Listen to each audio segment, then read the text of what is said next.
Сәлем достар, бүгін бізде Тока-Бокадан лагердегі оқиға болатын болады.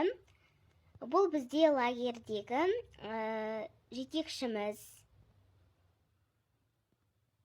Ал бұл қыздар бізде лагердегі оқушылар. Бұл қыздың есімі Әсел, ал бұл қыздың есімі Әсия, ал бұл қыздың есімі Көркем. Ал бұл қыздың есімі әдемі. Маған лайк басып тіркеліп кетіңіздер. Әдемі екеміз бір кроватқа жатайық. Жарайды. Осы жаққа ма? Иә. Жарайды, онда мен Әсиямен жатам. Әсия екеміз бірге жатайық. Жарайды, Әсел. Қыздарды барып тексеріп қайтпасам не істеп жатыр екен? Қыздар, не істеп жатырсыңдар? Біз өзімізге комната таңдап қойдық, жарайсыңдар. Қазір кішкенейінен таңғы ас ішеміз. Атам телефондарында тапсырамыз айтпақшы. Ата-аналарымен кешке жақын сөйлесіп тұруларына болады, бірақ көп телефон көруге болмайды. Біз далаға шығып талай пикник жасаймыз. Тағы да ма? Келесі жылы лагерге бармаймын. Ол менің кінәм емес. Тапсырасыңдар, қазір мен таңғы ас дайындап келейін. Таңғы ас дайындадым, қыздарды шақырайын. Қыздар, таңғы ас дайын келе беріңдер. Жақсы, апай, қазір келеміз. Кеттік, қыздар. Апай, біз келдік. Апай, орындық қалмай қалды ғой ана екі қызға. Қазір күте тұрыңдар. Менде екі орындық қалған еді өзінің немде. Бөлмемде, қазір алып келем. Болдым. Апай, мынаны қалай көтердіңіз? Ауыр емес па? Жоқ. Біз онда осы жерге отырамыз, апай. Жеңдер. Алақай, торт. Шай ішіп болдық, апай. Енді артымызды жинап кетеміз. Жарайды. Так, бұлармен әлі талай жұмыс жасайым. Жинастырып болдық, қыздар, кеттік бөлмемізге. Шаршап кеттім ғой. Айтпаш.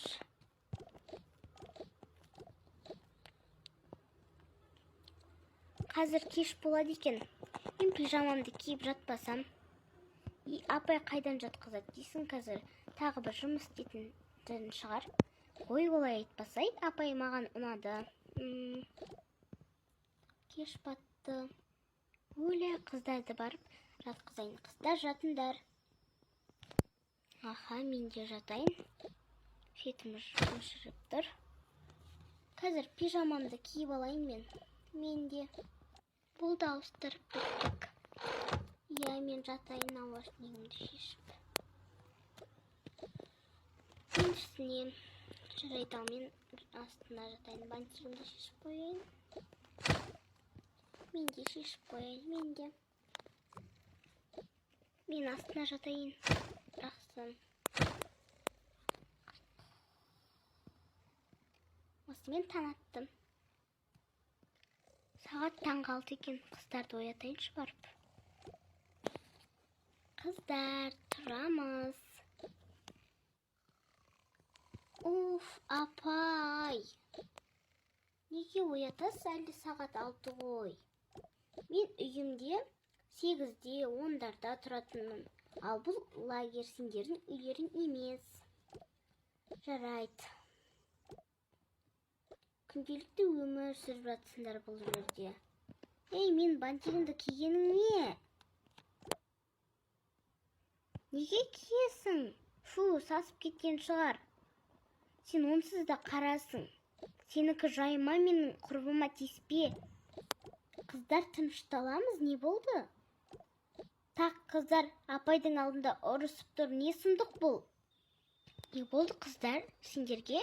Біз төртеуміз де дос емеспіз бе? Соны айтам. Так, не болды? Әсия, үйтіп істемесін. Неге біреудің абодогын киесін? Так, Көркем, сен де дұрыстал. Сен де қыз емессің ба? Неге ашулана саласың? Не бопты? Ту, апай, бұны маған сатып алып берді ғой әке шешем. Ал ол менігін алып қойды. Бірақ қалған жоқ қой не болса да. Таксимен ашуыма тиіп тұрсың. Бүгін бөлмеңнен шықпайсың, саған тамақта жоқ. Неге, апай? Апай, ашуыңызды басыңыз. Қалай басам бұдан кейін? Мен де адам емеспін ба? Жарайды, апай. Кеттік, балалар, тамақ жейміз. Таңғасты қазір дайындайым. Оған дейін күте тұрыңдар. Айттым ғой, Көркем, апайдың ашуына тиме. Ту, Көркем, неге өйттің? Кетші бар. Жарайды. Ту, оған жағымпазданып қайтесің? Енді обал ғой. Қайдағы обал? Саған обалды деген жоқ қой ол. Мен туралы дұрыстап сөйле. Иә, бұл менің құрбым. Құрбың болса не істейін? Ей, мен бәрін естіп тұрмын, тынышталамыз дедім ғой. Қыздар, тамақ дайын жүріңдер. Жарайды, апай. Кеттік.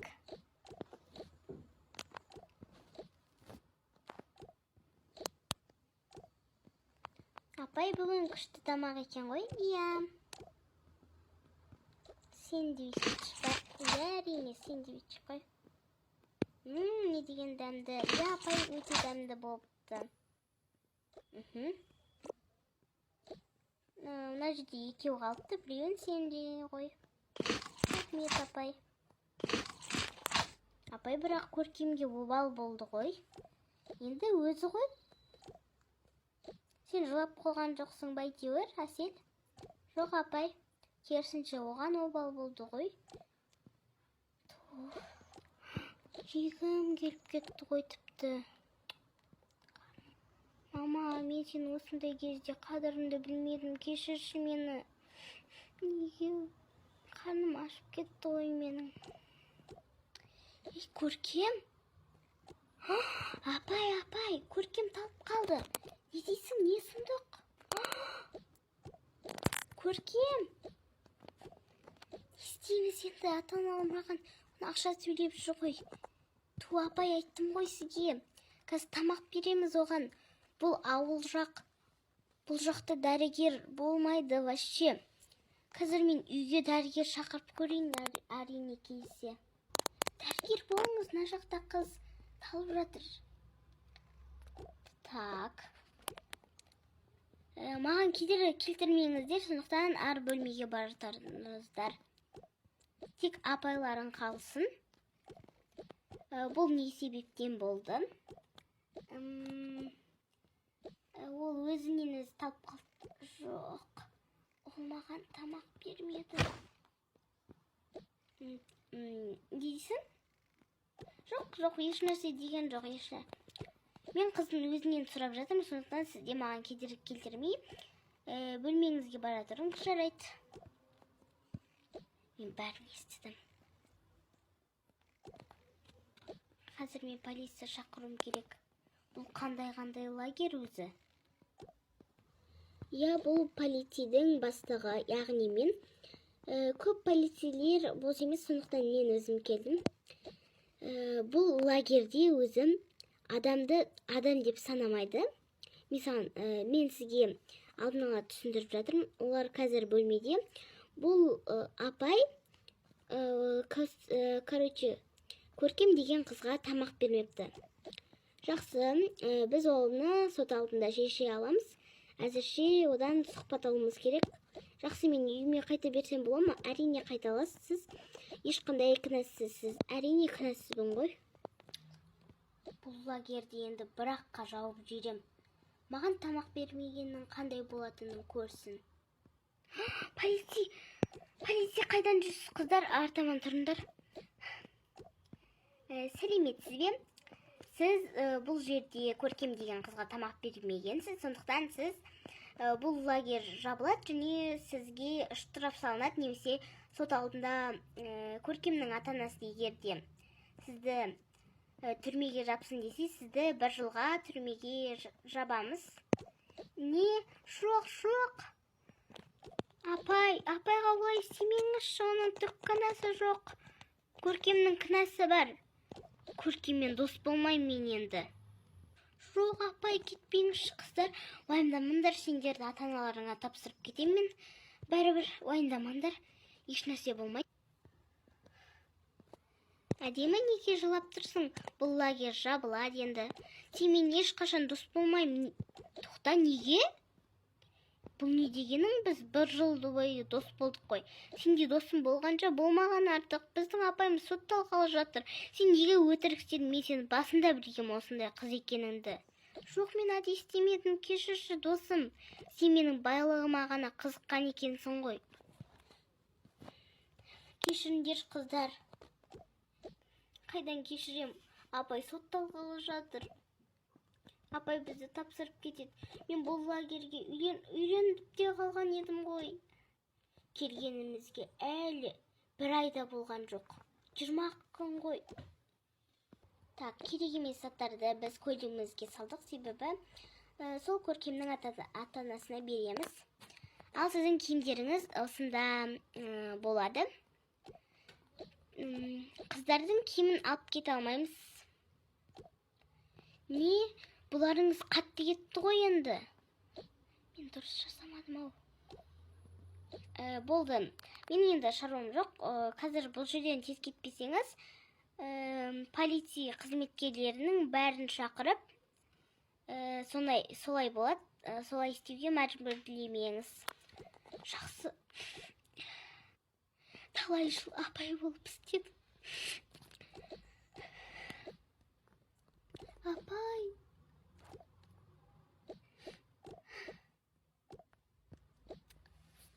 Осындайда болады екен, ал мен кеттім. Уақытым жоқ. Мен қате істеппін ғой. Апайдан кешірім сұрайын. Апай, мені кешіресіз бе? Не туралы? Мен бәрін әдейі істедім. Сізден кешірім сұрайын. Жарайды, кешірем. Болатын іс болды ғой. Мен кеттім. Жоқ, апай. Мен сенімен бірақ кешірім сұрасам да дос бола алмаймын. Мен де. Біз кеттік, апай. Біз сізді сағынамыз. Заты сіздің номеріңіз бар бізде. Сөйлесіп тұрамыз. Әрине, қыздар.